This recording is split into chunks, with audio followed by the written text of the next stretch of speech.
سلام، پارسا رجایی هستم. به قسمت 5 برنامه شوت شو خیلی خوش اومدید.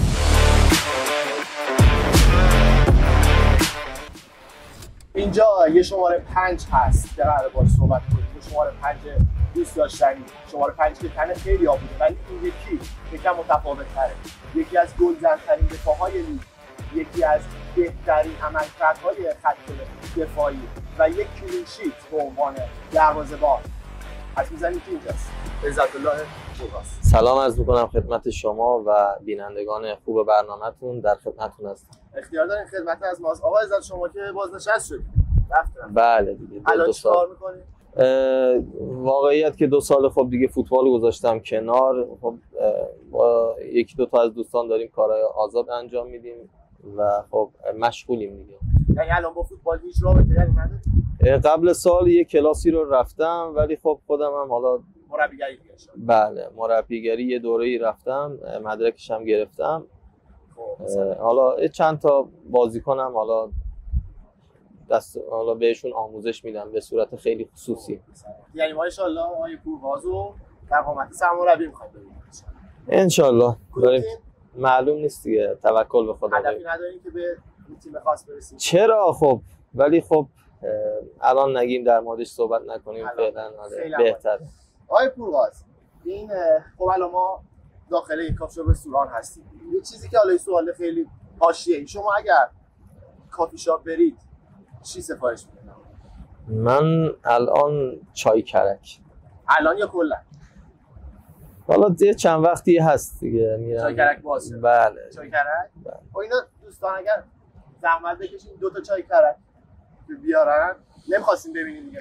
نه نیازی نیست. دیروزم که لیگ برتر تمام شد و تراکتور که قهرمان شد و سپاهان هم که دوم شد و پرسپولیس هم که سوم شد و اون بازی نقش جهان که فکر کنم ورزشگاه بودید شما تو بازی با استقلال. خدا رو شکر پا قدممون خوب بود، تیم برد و اینکه تونست حالا سهمیه نخبگان آسیا پلی آفش رو بگیره. امیدوارم که سپاهان همیشه موفق باشه. آرزوی قلبی ماست. خیلی هم خوبه. شما لیگو چجوری دیدید؟ آیا به اندازه کافی تراکتور، سپاهان و پرسپولیس رو در قامتی دیدید که توی آسیا بتونن عرض اندام بکنن؟ به نظرم خب تراکتور امسال یه سال فوق‌العاده‌ای داشت و بهشون تبریک میگم، به همه آذری زبان‌ها، به همه ترک‌های عزیز. انشالله که بتونن تو تراکتور هم یه قهرمانی. بله، امسال تیمش فوق‌العاده خوب بود و اینکه بتونن تو آسیا هم بدرخشن و از نام ایران دفاع کنن. سپاهان رو چجوری دیدید؟ سپاهان خوب شروع کرد لیگ رو، ولی خب توی جاهای توی برهه‌ای نتونست اون امتیازایی که بایستی میگرفت و بگیره و آخر کار خب اذیت شد دیگه، جام لیگ رو از دست داد. شما خودتون دفاع آخر بودید، جزو دفاع آخرای هم گل زنی بودین، هم یه رکورد خیلی رویایی و فصل با اگه اشتباه نکنم گیورگی ولسیانی با پیام نیازمند جا گذاشتید که باعث شد پیام رکورد کلین شیت‌های تاریخ لیگ برتر بشکنه. اینا الان به نظرتون چقدر پیام دخیل بوده، چقدر خودتون دخیل بوده؟ خب کار تیمی بوده، قطعاً سازمان دفاعی تیم خوب بوده. پیامی گفت همش انگار مال خودم.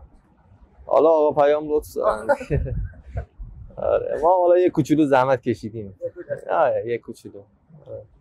و الان با توجه به شرایطی که از مخصوصا سپاهان، شما وضعیت خط دفاعیشون رو به چه صورتی می‌بینید؟ چون یه مقداری متزلزل بودن توی ضد حملات، بحث این مطرح بود که خب میانگین سنی یکم اومده بالا، به حضور دانشگر یزدانی هادی محمدی دفاع جا میمونن. تا اینا که شما اصلا نظرتون چیه به عنوان یه دفاع تخصصی؟ فوتبال الان دیگه نظر شخصی خودمه، سن بازی نمیکنه، بدن داره بازی میکنه. همین مثلا اون شب من یادمه آچربی 37 سالشه، یک گلی زد که اینتر رو برد فینال لیگ قهرمانان. خب به نظرم دفاع‌ها علاوه خصوص دفاع‌های وسط که حالا پست خودم هم هست، در کنار حالا جوانی و اینکه بتونن کارایی بالایی داشته باشن، باید با تجربه تر و اینکه خیلی توانمندتر بازی کنن، بتونن بازیخونی داشته باشن، شرایط بازی بچه‌های خوبی هن دوستانمان و اینکه خب نمیشه گفت دفاع فقط صرف باید دفاع کنه، کل تیم باید دفاع کنه. سازمان دفاعی خیلی مهمتره. حالا اون آخر دفاعهای وسط هم دیگه، نفرات آخر و دفاعهای کناری و دروازه‌بان، اینا تو چشمیان تو بحث گل خوردن. ولی خب نظر شخصی اینه که دفاع تیمی، حمله تیمیه. 11 نفر تو زمینن که 11 نفر باید با همدیگه هماهنگ باشن تا یه تیم به موفقیت برسه. بله، یه کار تیمیه. ولی خب صحبت در سر اینه الان میانگین سنی ها، خب ما با تجربه و سوپر استارای لیگمون اکثرا نزدیک 30 سالو دارن. حالا اسم میبرم که چون زیاد میشه ممکنه از دست بدیم، ولی الان تو بازی روز دنیا رو نگاه میکنیم آقا ستاره هاشون تو رنج 18 19 نهایت 20 سالن که دارن فعالیت میکنن. دیگه یامال هست، دیگه دفاع آخر رئال مادرید آسنسیوی 19 سال 20 سال است که داره تو قلب دفاع بازی میکنه و با تجربه دارن بازی میکنه.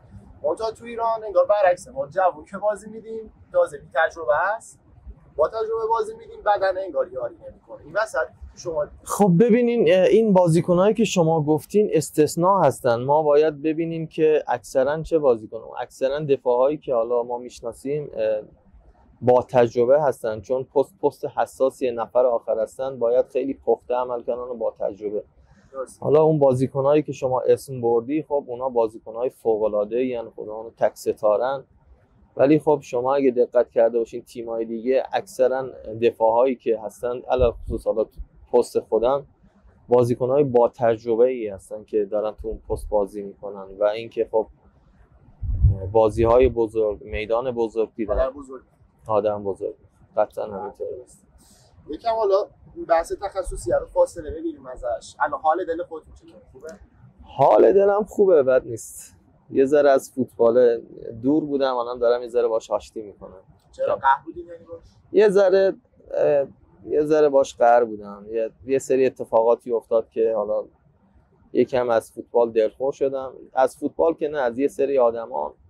الان آروم آروم دارم باش آشتی میکنم دیگه. یعنی یه سری باعث شدن که عزت الله پورغاز از فوتبالی که از بچگی عاشقش بوده زده بشه باش قهر کنه. یه ذره دلخور شدم، حالا نمیخوام اسم ببرم.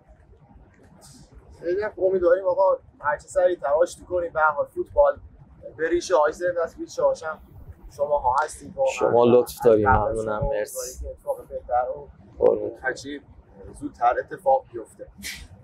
برگردیم سراغ این که عزت الله پورغاز در چند سالگی فوتبالیست شد؟ ما سال 81 قهرمان نوجوانان ایران شدیم. حالا یکی دو سالم با چه تیمی؟ با شموشک گلستان. با شموشک گلستان سال 81. چند سالتون بود اونجا نوجوانان؟ من متولد 61 هم دیگه. 66 هم. 66 یه 15 سال. بله. یکی دو سالم خود قبل ترش هم اگه فوتبال شروع کرده باشم، مثلا حالا یک سالم قبل ترم اگه بخوایم حساب کنیم که بیشتر بوده، نزدیک 21 سال فوتبال بازی کردم. 22 سال فوتبال. از 14 سالگی شموشک نوشهر و اونجا دفاع آخر؟ نه، من پست اولم فوروارد بودم. جدی؟ بله. از مهاجم؟ بله. من تو شموشک فوروارد نوک؟ بله. من گلم زیاد می‌زدم. بعد خب آروم آروم یه جوری شدش که اتفاقات حالا ما رو آورد، بعد اومدم تو پست هافک وسط و هافک دفاعی و بعد خورد بردن تو. آره آروم آروم دیگه رفتیم تا تو گل. تو گل داشت دیگه. الان هم پیش شما هم دیگه اومدم بیرون. خب بعد از شموشک نوشهر اولین کسی که فهمید که شما باید پستتون رو عوض کنید کی بود؟ تو اتکای گلستان بود دیگه. اولین تیمی که حرفه‌ای توش بازی کرد. بزرگسالان شموشک نوشهر بود. شموشک نوشهر. بله. تو اتکا ولی شما پستتون تغییر کرد؟ تو اتکا پستم تغییر کرد، بعد دیگه رفتم تو ایران جوان دیگه، دفاع وسط صفر شدم دیگه. دفاع وسط صفر شد. راضی هستین از دفاع وسط بودین؟ بله. احساس نمی‌کنین در حق دفاع وسط ها کم لطفی میشه؟ الان دیگه نه، چون شرایط‌های قراردادی جوری شده که اینا خوبه به نظرم. یعنی الان میگه خوب پول میگیرن؟ قطعاً پست حساسیه دیگه. پول خوبی الان میگیره. میتونم بپرسم شما چقدر آخرین سالی که مثلا بازی کردید که تو هوادار مثلا اوجتون رو خود چه باشگاهی می‌بینید؟ سپاهان؟ قطعا سپاهان ملوان. سپاهان ملوان. توی سپاهان چقدر تصمیم گرفتید؟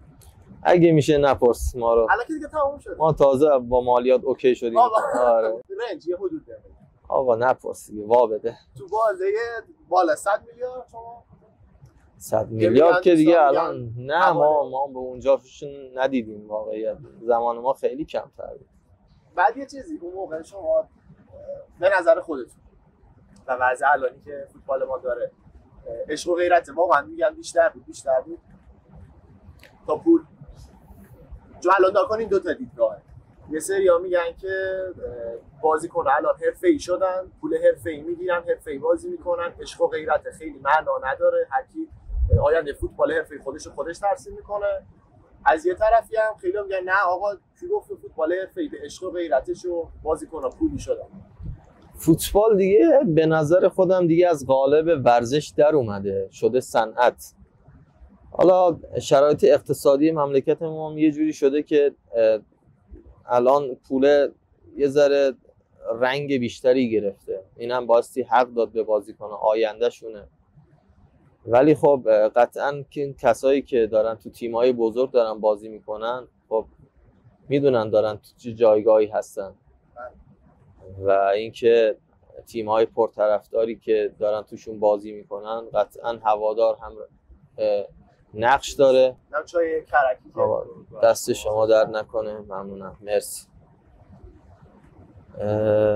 و اینکه خب پول هم الان دیگه مهم شده دیگه، ولی خب اینو نمیتونم خودم به شخصه بپذیرم که بازیکن بخواد 100 صرف باز خاطر پول بازی کنه.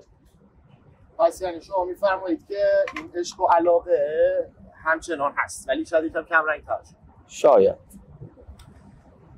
و شما به عنوان یه بازیکنی که خب دوران طلایی داشتید، تیم ملی هم دعوت شدید، سابقه بازی تیم ملی دارین، بازی سپاهان دارین، سالهای درخشان، گل‌های رویایی، اگر برگردید به عقب به زمانی که شاید تصمیمات مهمتری میتونستید بگیرید برای زندگی فوتبالیتون، تصمیم بوده که بگین کاش این تصمیم رو نمیگرفتم؟ بله. میتونم بدونم؟ اگه میشه نگم. میتونم با امور راحت تر باشیم. مخاطبا فقط دوست دارم بیشتر با خودتون آشنا بشن. نکنید تهش خب به هر حال ما میدونیم چه اتفاقاتی تو فوتبال هست. حالا اسمم میخواید نبرید ولی یه کلیاتی بهمون بگین که آشنا بشن اصلا با این فضا که یه بازیکن چه جنسی دغدغه داره، چه تصمیماتی میتونسته بگیره نگرفته. خب ببینین تو فوتبال مهم بازی کردنه دیگه. شما باستی بازی کنید تا تو بورس باشی.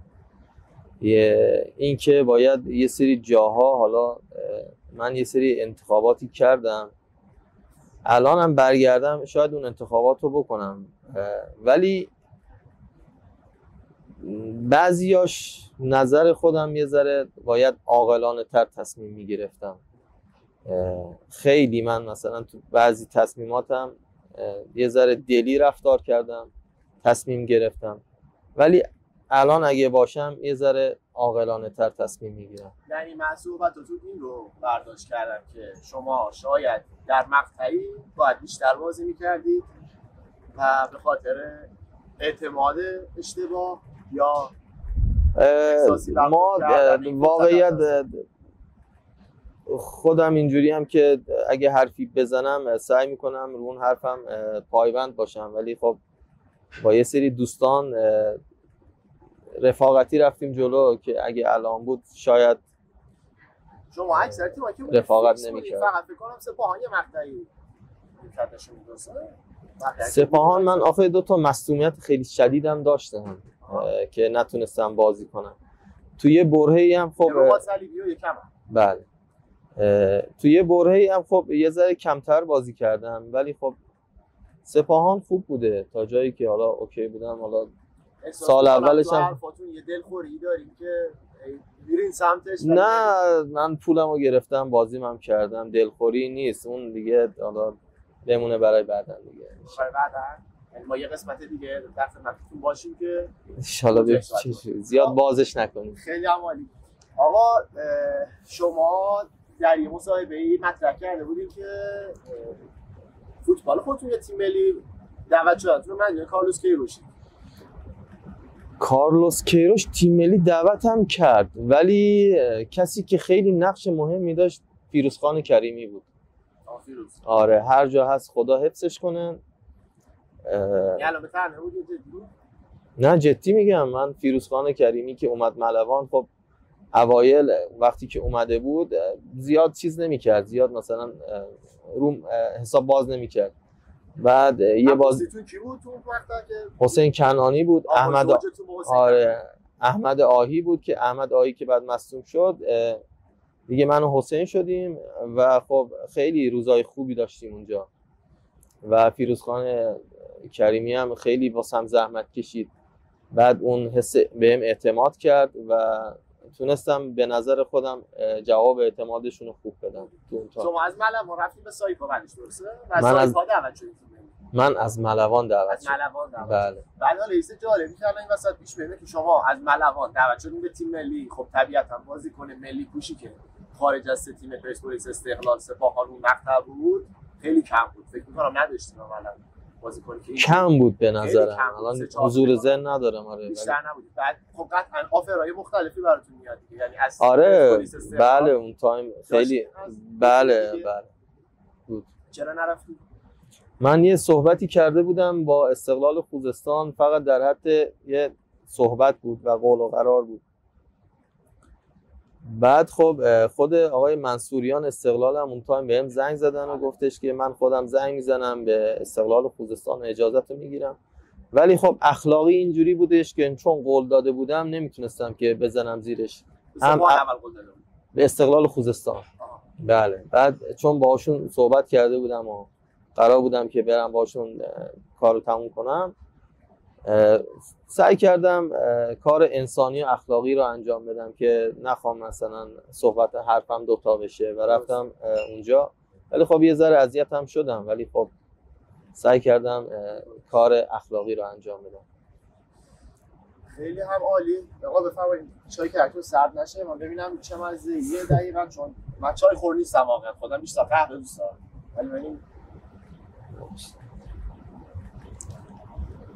چقدر ادویه‌ایه. شما دوست دارین بارد؟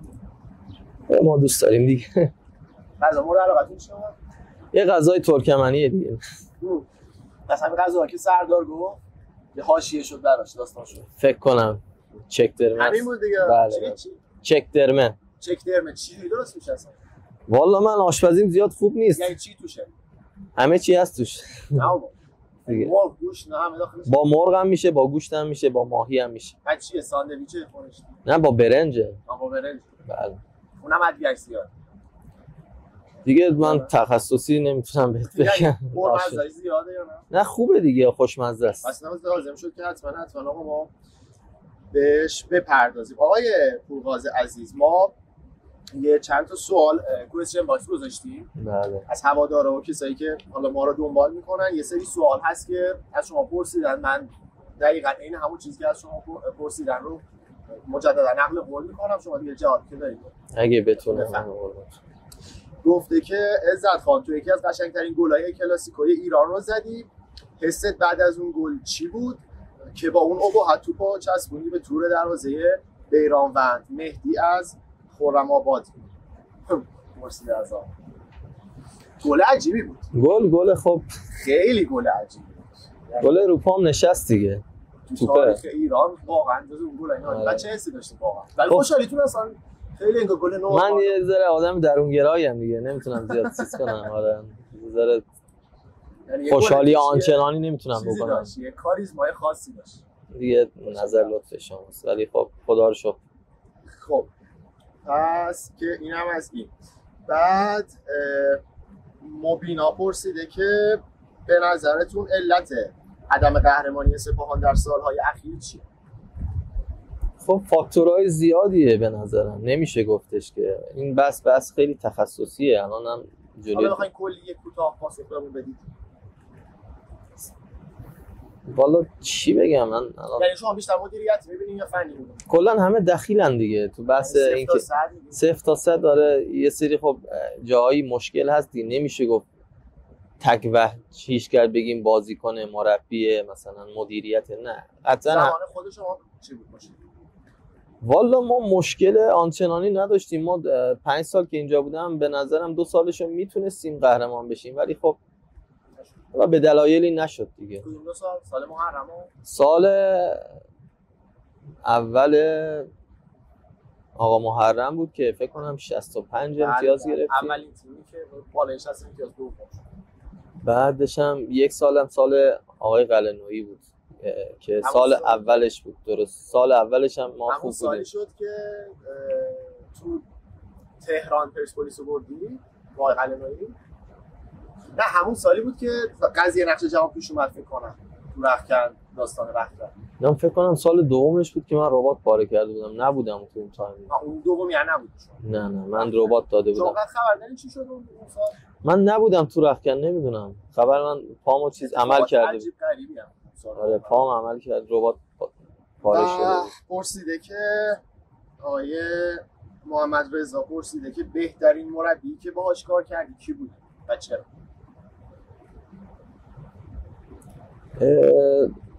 چند تا بودن، یه دونه نبود. میتونی بگین اسمشون؟ فیروزخان کریمی بوده که خیلی مدیونشم. کارلوس کیروش بوده که بهم اعتماد کرد تو تیم ملی. امیرخان قلعه‌نویی که تو اون سالی که حالا سال خوبی نداشتم تو سپاهان، کمرم آسیب دیده بود، حالا یه ذره حالا کمتر بازی کرده بودم. بعد سال بعدش اومد بهم اعتماد کرد.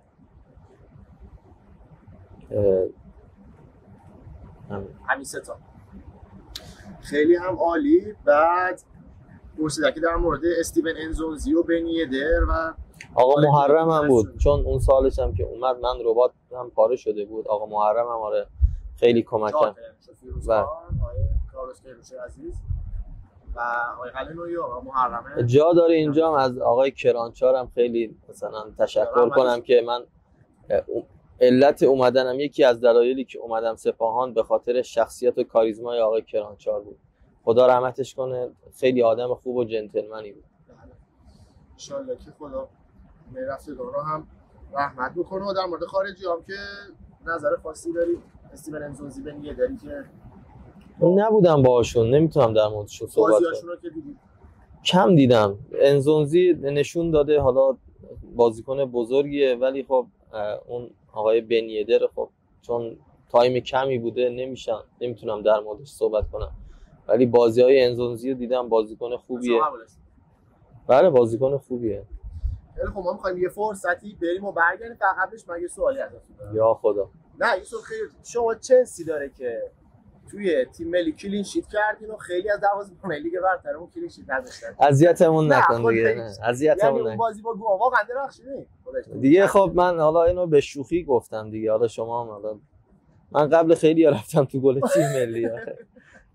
بکنه آرزو خیلی به شما مقطع. آره یه سری شوخی‌ها می‌کردیم با دوستان که حالا گلر بودن. حالا اونم به شوخی بود. همشون گلرهای خیلی خوب و بزرگی هستن، همشون تاپن. ان شاءالله که همیشه موفق باشن. من والیبالم چون خوبه، دست به توپم خوبه، به خاطر همین حالا نمیگم که حالا گلر خوبی میشدم، نه، ولی خب تو اون تایم هم تو اون بازی تعویضا تمام شده بود، علی بیرامه اخراج شده بود. خب 6 تا جلو بود. 6 تا بله. و خب دیگه من داوطلب شدم رفتم تو گل دیگه. یعنی قبلش تو تمرین اینا اصلا نه اصلا گفتن کی اونجا میره شما گفتین؟ آره من گفتم من میرم تو گل واسه اعتماد به نفس خوب بود. اگه تو شهر میگفت نه آقا چه کاری دیگه گوام بود دیگه. تقریبا 200 است. آقا ما یه فاصله بگیریم بیاین و یکی از دوستانتون رو دعوت کردیم اینجا که سورپرایز حالا ببینیم که قربونتون برم. مرسی. میریم بیاین و یه استراحت بکنیم خدمتتون.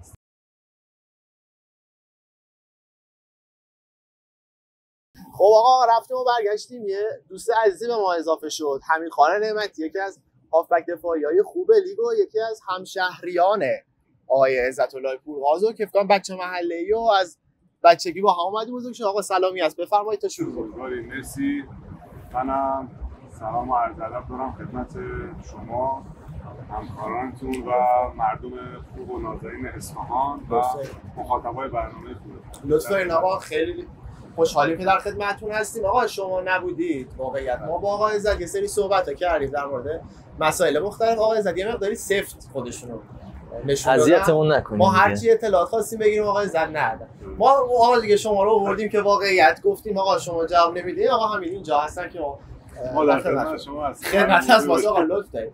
آقا از بچگی یه داستانی هست، حالا من شنیده بودم قبلا که از یه محل دو تا فوتبالیست، دو تا تیم روبروی هم به عنوان کاپیتانا تا درجه‌های بالا و لیگ برتر، شما دو نفر به عنوان نماینده های استان گلستان و به عنوان ترکمن حضور داشتین و به اصطلاح این اتفاق برای شما افتاده. داستانش رو از زبون خودتون می‌خواستیم بشنویم که چه اتفاقی افتاده از بچگی.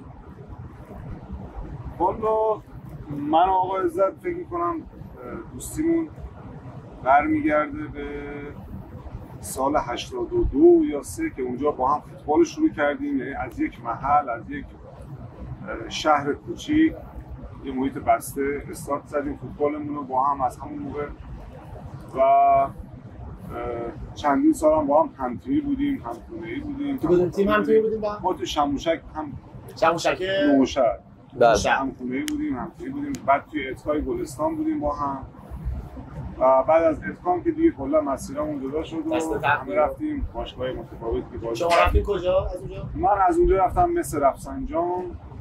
که لیگ یک بود موقع؟ بله. بعدش هم اومدیم باشگاه زیادی رفتیم، نصری، آلفینیوم، عراق و باشگاه خوزستان هم بودیم. مثلا خوزستان و فجر هم که دیگه در نهایت آخرش دیگه تو بزرگسالان که با هم تیمی نبود. نه تو بزرگسالان ولی بازی رو هم من میدونم که بازی کردیم. کاپیتان هم جلو هم بازی کردیم. مثل کاکرو سواسا این حس. بله آقا همین شیریا ختم برد دیگه. شیریا ختم جواب کلی یه خاطر جالب بگم راجع به این شیریا. بله. داور بازی سکه رو که انداختن، خب سکه رو من بردم. تا من بردم من سریع گفتم ما این زمین رو می‌خوایم. آقا گفت بابا مرد حسابی یه تعارفی بکنه. گفتم نه شما امروز دیگه بیشتره. کدوم تیم بودین برای فجر بودین؟ خب فجر سپاسی بودیم. آقا عزت هم سپاهان بودن، توی شیراز بود، تو حافظیه بازی. تو لیگ برتر که نبود. لیگ برتر بود. داوریاتون نیست کی بود؟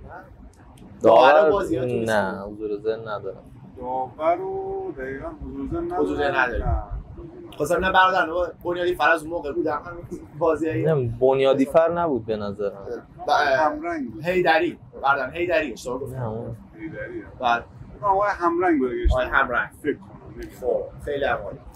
بعد شما که هافبک دفاعی و بله. آقا عزت هم که از مهاجم و هافبک و دفاع و دیگه رفتم تو گل دیگه الانم تو خونه نشستم دیگه. آقا شما با هم حالا تنها هستین، آقا عزت هم حالا بیشتر با هم وقت میگذرونین یا نه؟ ما اکثرا با همین بیزینسمون الان با همه.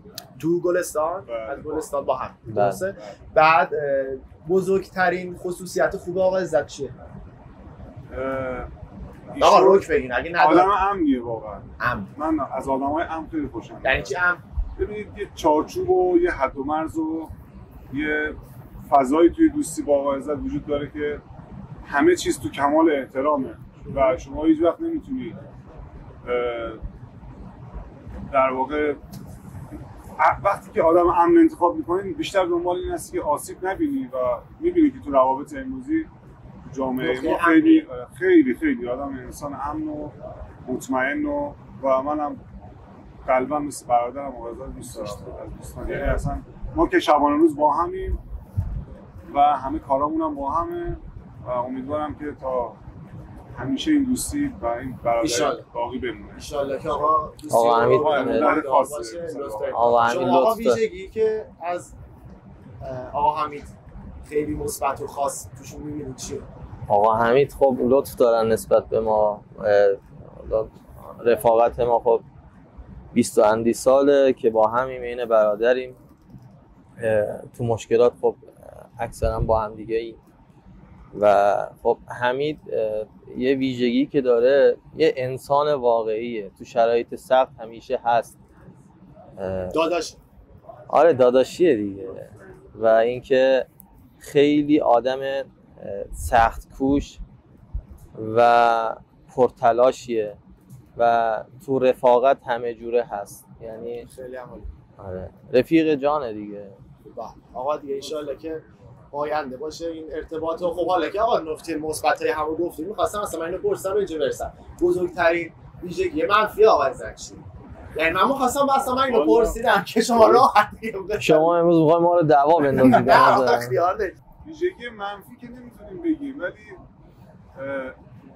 همین که نمیتونی زیادش حرف بکشی خودش کار سخته. آدم توداریه. آره آدم خیلی بسته و سعی میکنه همیشه. اسمش میگن تودار. شما میدونید اینم به خاطر واقعا موقعیت شغلی و کاری و ورزشی که ما داشتیم، این حاشیه‌ای که میبینید دور خیلی هست. آقا عزت هیچ وقت نخواست که وارد این چارچوب بشه و وارد این حریم بشه.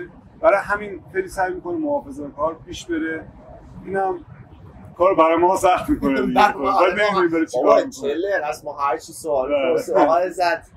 یه سری چیزایی من خودم میدونم، هی میخوام اشاره نکنم، اذیتتون نکنم. آقا پارسا وا بده آقا پارسا. میدانه نقش جهانه، ما خواستیم که یعنی یکم برنامه رو جنجالی ترش کنیم. آقا عزت رو نمیدونم. آقا عزت آقا حمید چه ویژگی منفی دارن که شاخص؟ آقا حمید ماشاءالله همیشه خوبه دیگه. آقا حمید همیشه حالش خوبه. فکر کنم چکه دستتونه. نه دیگه دستتونه گیره اصلا. نه آقا حمید ماشاءالله همیشه خوبه. و اینکه خب اون طرف قضیه ماست دیگه، یه ذره جنجالیه آقا. جنجالیه. بله. یعنی نقطه منفیه اینه. نه منفی نیست، یه ذره برونگراست دیگه، دوست داره.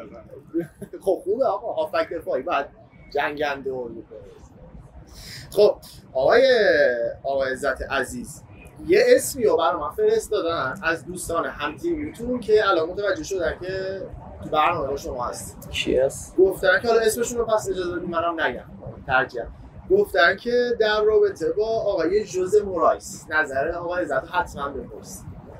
والا نظر خاصی ندارم در مورد ایشون. دیدم که خیلی ارادت داره خودش. ما ارادتی نداریم نسبت به ایشون، دروغ چرا، ولی خب با اومدنش ما دیگه از سپاهان رفتیم. حالا اگه یک کسی بهتری هم جای ما می آورد دلمون نمیسوخت. حالا اونایی هم که آورد نیلسون جونیور اسمشون هم نمیدونم اصلا، نگاهشون هم یادم رفت، من خودم به شخص اسمش. آره دیگه همشهری نظرش وصال کردم با آقای مبارکشون باشه. همشهری شدیم دیگه. همشهری که ایشون داماد ما شدن. بچه محل ما. خب شما این نقدی کلا ندارین دیگه الان. نقد که خب یکی از دلایلی که از سپاهان رفتم من قرارداد داشتم دیگه، ولی خب سلیقه ایشون بود دیگه. باهاتون حرف زد؟ نه واقعا. یعنی هیچی حرف نزد. هیچ دیالوگی بین ما رد و بدل فقط به باشگاه گفت که نه. بعد باشگاه چجوری به شما منتقل کردیم قضیه رو؟ ما با هم دیگه نشستیم، منم جسارتاً کی باهاتون صحبت کرد؟ خود باشگاه، یعنی مدیر عامل باشگاه؟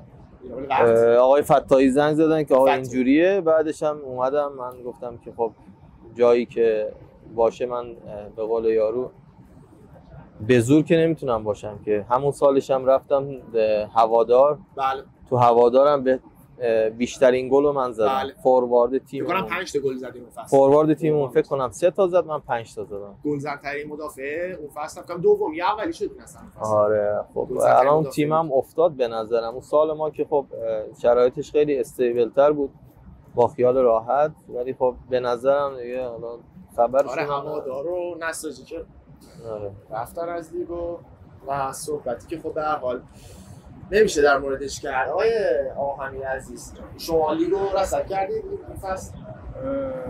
کم و بیش، خیلی نه چون خیلی درگیر بودیم، واقعا درگیر کارامون بودیم، ولی دنبال می‌کردم کم و بیش. به نظرتون الان این جایگاه جدولی به ترتیبی که هست به نظرتون انصافه؟ یعنی به نظر شما دقیقاً همین آیی بود که پیش بینی کردید؟ آره فکر می‌کردم این 4-5 تیمی که بالای جدول هستن مدعی باشه. یعنی شما از اول استقلال فکر نمی‌کردید؟ انتظار نداشتم که مثلا حالا ملوان بیاد توی این جایگاه، ولی استقلال رو تا حدودی میدونستم این اتفاقا براش میاد. یعنی میدونستی که تو این رده ها میاد؟ یه خورده از اون حواشی اول فصلش که همش مصاحبه بود و آره جنجال بود، یه خورده چون تجربه ما اینو میگه که هر چقدر آرامش بیشتری تو مجموعه وجود داشته باشه، بله. اینم نتیجهش مثبت‌تره. خاطر اون حواشی مشخص بود که وقتی بین مدیریت و سرمربی اختلافات زیاده یه همون راه عوض شد، سرمربی عوض شد، بازیکن خیلی ولی فکر می‌کنم هم تراکتور هم حقش قهرمانی بود. نه تراکتور واقعا تیم خوبی بود. آقای اسکوچیچ فکر می‌کنم جزو مربیای ثابت ما رو میشناسن و بازیکن‌ها رو میشناسن، عملکردشون هم یه کارنامه‌شون داره میگه دیگه. به هر حال از تیم ملی و از چند تا تیم‌های باشگاهی که بودن نشد. خیلی هم عالی. آقای پورباز عزیز، شما به عنوان دفاع وسط، الان من این لیستی که جلوم هست رو دارم میبینم از کسایی که شما در قلب خط دفاعی باشون هم بازی بودید، از گیورگی ولسیانی و آقای کرنانی زادگان و نژاد مهدی، حالا تا سایر دوستان اینجا هستن. کنار چه کسی بیشترین هماهنگی و به اصطلاح تیم‌ها قرار داشتید؟ ببین بیشترین تایمی که باهاش بازی کردم خب ولسیانی بوده و کنانی و سیاوش هم بودین شما؟ سیاوش بود، نژاد مهدی بود، ممرزا مهدی زاده بود. آره تو تیم ملی پورعلی گنجی بود، سید جلال حسینی بود، پژمان منتظری بود. بهترینشون که با شما مچ بوده. حالا من دیگه نمیخوام حاشیه‌اش. خب من بیشترین بازی که خب من 2 سال که خب ملوان با حسین بودم، باهاش راحت بودم و تو سپاهانم بیشتر با گیورگی و نژاد مهدی بازی کردم دیگه. آره تو تیم ملی با آقا پژمان منتظری خیلی راحت تر بود. آقا پژمان. آره پژمان هم تیم ملی تایم خوبش بود واقعا. آره آقا پژمان خیلی فوتبالیست قویه، تو بحث دفاعی خیلی کامل و خیلی قویه. اون بازی سپاهانم که 9 نفرش رو جام حذفی کیانی پنالتی زد، شما بودین یا نبودین؟ سیاوش بود و گیورگی فکر کنم. من و سیاوش بودیم. شما بودین سیاوش بود، گیورگی نبود. یعنی فکر کنم بعد آخر سر آوردش 5 دفاعی کرد. گیورگی فکر کنم بعد اینکه سیاوش رفت گیورگی اومد. نبود اون موقع گیورگی، پس من اشتباه. اون بازی هم بازی خیلی جنجالی بود دیگه، سختی بود. آره پنالتی که کیانی گل نکرد. آره مهدی کیانی اگه میزد فکر کنم به نظرم کار تموم میشد دیگه. نزدیم دیگه، دقیقه آخرا بود دیگه فکر کنم. آره دیگه خیلی حیف شد. بازی که میشد راحت برد و به مشکل برخورد. دیدین تو صحبتشون به یکی اشاره کردن، آقای جلال حسینی. درگیری پیش اومد، فیلم بردار و وحید امیری دوربینش رو انداخت و جنجال درگیری شد. 2 تا تیم اصلا تو رفتن تو رخ کردن. اصلا تو درگیری شما بودین و اصلا من تو اون درگیری نبودم اصلا. حالا تو اون تایم می‌خواستم صحبتم کنم، آقا محرم گفتش که ولش کن، مصاحبه نکن و بذار هم خودش چیز میشه. حالا ولی عکساش بوده انگار داشتین با آقا جلال خیلی هم با توپ. من اصلا با آقا جلال اصلا کاری نداشتم. آقا جلال می‌خواست بیاد تو اصلا درگیری با یه بازیکن جوون ما. من اومدم سمت آقا سید چون بزرگتر بود، می‌خواستم ببرمش که نیاد تو دعوا، بعد خودم بیام تو رختکن با اون بازیکن جوونه صحبت کنم. ولی خب همه کازوکوسا. بازیکن جوونه کی بود؟ حالا خب اسم دیگه اینه که یادم نیست، وگرنه سرچ کنیم که هست. خب سرچ کن دیگه. خب بگین سرچ کن. الان بازیکن چیزه. آره داره بازی میکنه. بعد سرچ کنیم خود. آقا سید میخواست درگیر بشه که من اومدم آقا سید رو ببرم و تا یه جایی بردم. همه نوشتن که اومده تو سینیام، نه اصلا این خبرها نبود. ولی خب یه سری از دوستان جریمتون هم که 70 میلیون، چقدر 50 میلیون 70 میلیون 80 تومن 80 تومن نه همین هولوش خوب جریمه میکردن. الان خیلی زیاده. آش نخورده و دهن سوخته دیگه. ما خواستیم ثواب کنیم، کباب شدیم دیگه. بعد یعنی واقعا هیچی نبود اون در الکی، بعدم تیت زدن. بعد خب یه سری بازیکن‌های جوون تیم حریف اومدن یه ذره اهانت کردن که دیگه اونجا هر کی بود جوابشو میداد. ولی خب تو اصل قضیه این بود که من نمیخواستم آقا سید بیاد تو دعوا، چون بزرگتر بود. در هر صورت تو بحث ملی بزرگتر تیم بود. تو لیگ هم خب یکی از با تجربه ها بود تو اون تایم. ولی خب یه سری دوستان خب بناحق تو اون تایم علیه من مصاحبه کردن و یه موجی رو راه انداختن دیگه آش نخورده دهن سوخت. بله. شما درگیریه اینجوری نداشتین؟ شما این خوش اخلاق تر بودین؟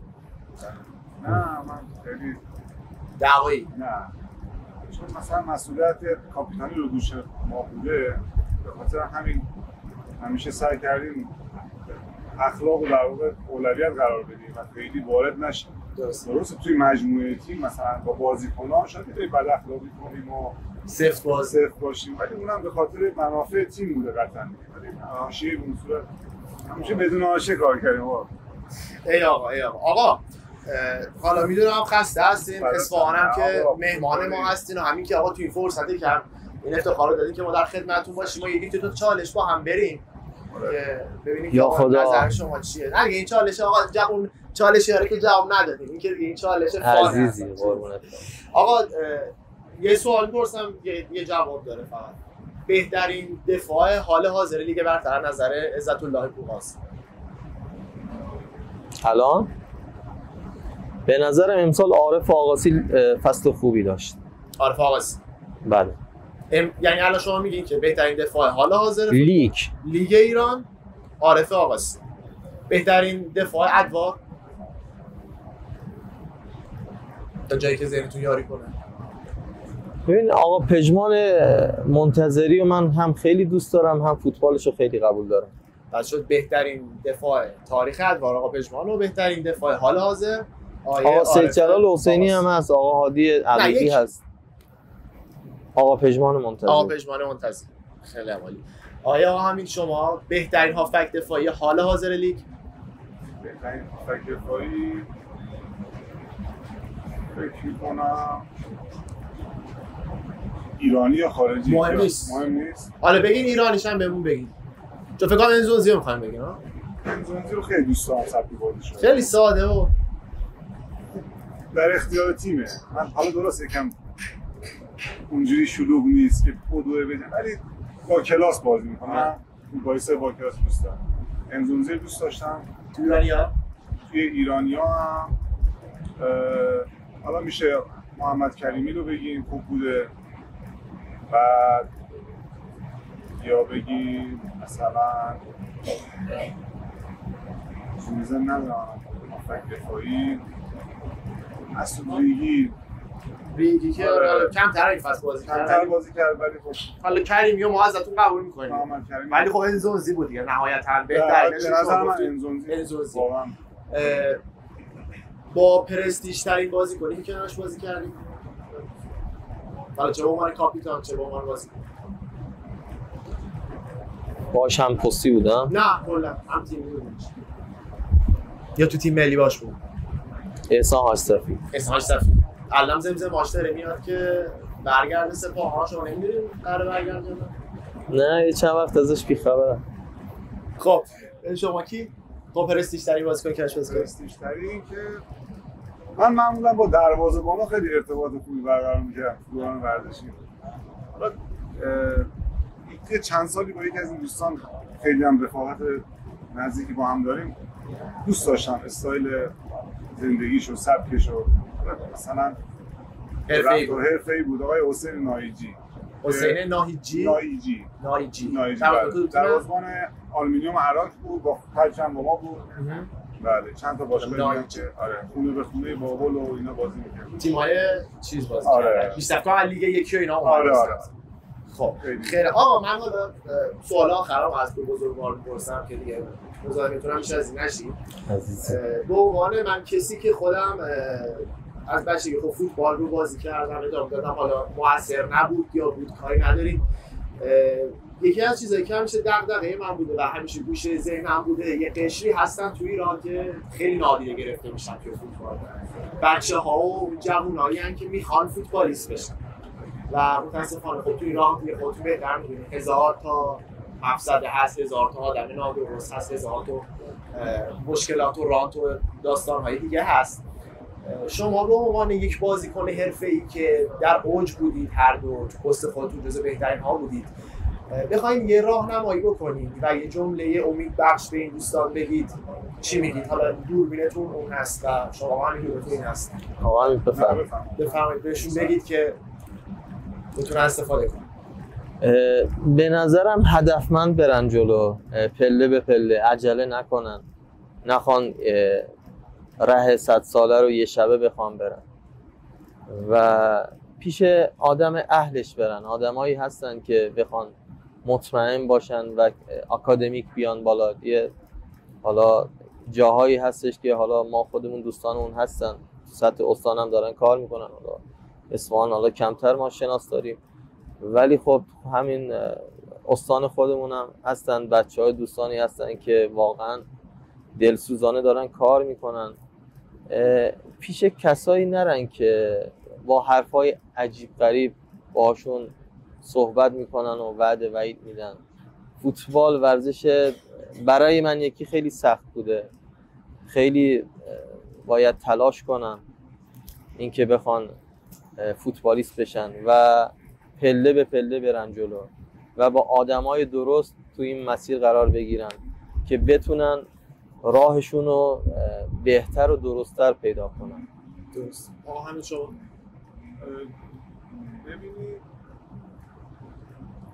من توصیه‌ام بهشون اینه که وقتی یه هدفی رو انتخاب میکنن باید 100% تمرکزشون رو هدفشون باشه و باید هم به لحاظ فرهنگی، چون فوتبال در واقع یک زندگی متفاوتیه که کلا آدم تجربه میکنه و شما باید تو این مسیر فرهنگ فوتبالی رو اول یاد بگیرید بعد خود فوتبال رو. من توصیه‌ام اینه که روی بحث آموزش، یادگیری فوتبال به قول آقای آدمای درستی رو انتخاب بکنن برای آموزش. وقتی هم که درست انتخاب کردن تو هر دو جهت، هم به لحاظ فرهنگی هم به لحاظ فوتبالی که فنیه، دو تا مسئله رو با هم، چون یه کاراکتر خوبه که میتونه یه فوتبالیست با کلاس و خوب باشه در آینده بتونه نتیجه بگیره.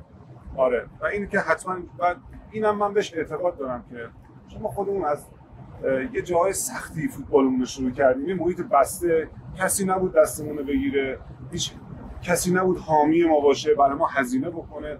ما با یه دونه کتونی پاره از کوچه‌های خاکی شروع کردیم و یه محیط کاملا بسته.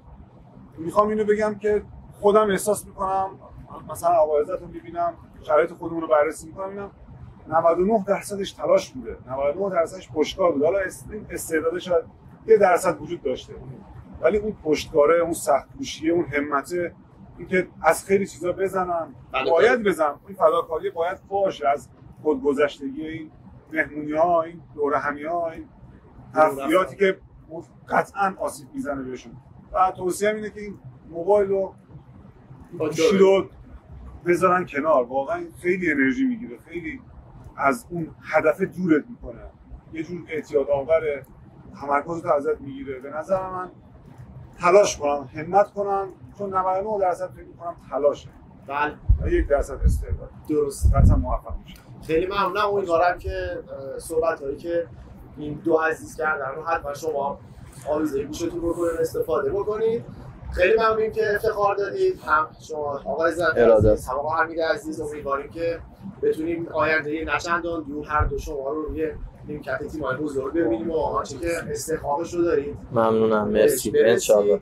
از تمام شما بینندگان عزیز من تشکر میکنم. باز مجددا حالا من اینو تو پرانتز بگم که دنبال کردن شما، لایک کردن شما، معرفی کردن شما باعث میشه که ما بیش از پیش بتونیم فعالیت کنیم و قوی‌تر جلو بریم. سخن پایانی اگر از خدافظی با دوربیناتون می‌خواید داشته باشید. ازتون تشکر میکنم که ما رو قابل دونستین، به این برنامه خوبتون دعوت کردیم.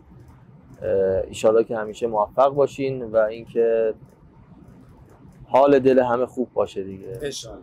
شما منم به نوبه کنم ازتون تشکر میکنم، سپاسگزارم و با این تیم قوی و مطمئنم اتفاقای خوبی براتون میفته، براتون در آینده مسیر روشنی رو آرزو میکنم و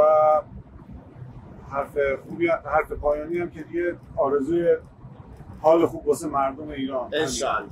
انشالله که روزای روشن و خوب که مردم نشاطی داشته باشن و رویاتشون همه در واقع خوب باشن. انشالله واقعا که مردم ایران دایره بهترین ها هستن و امیدواریم که هرچه زودتر همه این مشکلات اقتصادی و مالی و آلودگی اینا همه برطرف بشه. در نهایت باز خیلی مخلصیم، خیلی ارادت دارم، ممنون از نگاه پرمهرتون. با یه برنامه دیگه دوزی مهمونتون میشیم. قربونتون، یالی من.